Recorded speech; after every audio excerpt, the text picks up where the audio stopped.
The next thing that's mentioned in the ahadith, there's a hadith from Imam Ali ibn Musa al-Ridha salawatullahi alayhi.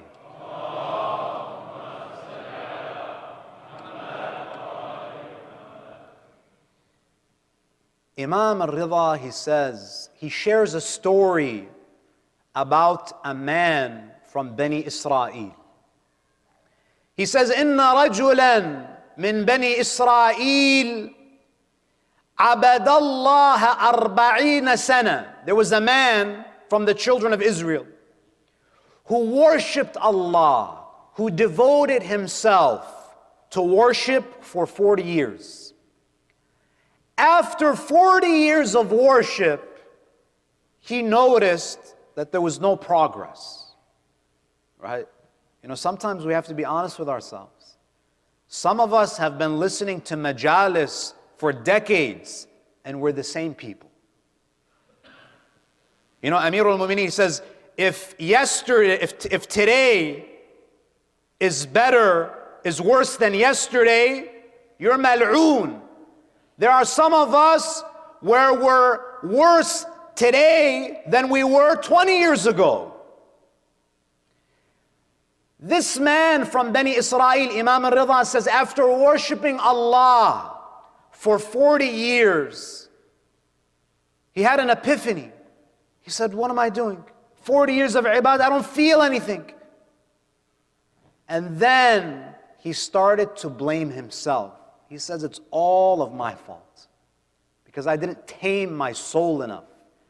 He had a moment of self-criticism. We are all experts at criticizing other people. You know, if they gave out PhDs for criticizing, many of us would be recipients of PhDs when it comes to criticizing others. This man criticized his own nafs.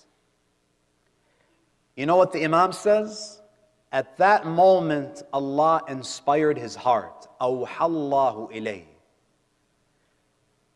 أَنَّ ذَمَّ نَفْسَكَ.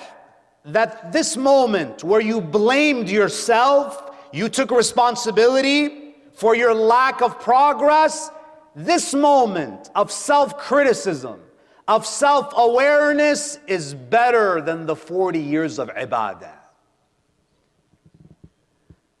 Sometimes you have to look in the mirror. Sometimes you have to ask yourself, how far have I come? I've listened to all of these majalis. I've been reciting all of these du'as. Is there a change? We're doing all of the mustahabbat, but the priority should be that we need to stop doing haram. You can recite du'a Joshin al-Kabir every day, but if your income is unlawful, believe me, you're not going to get anywhere. We're so focused on the mustahab that we forget priority number one should be refraining from the muharramat. Sallu ala Muhammad wa ali Muhammad.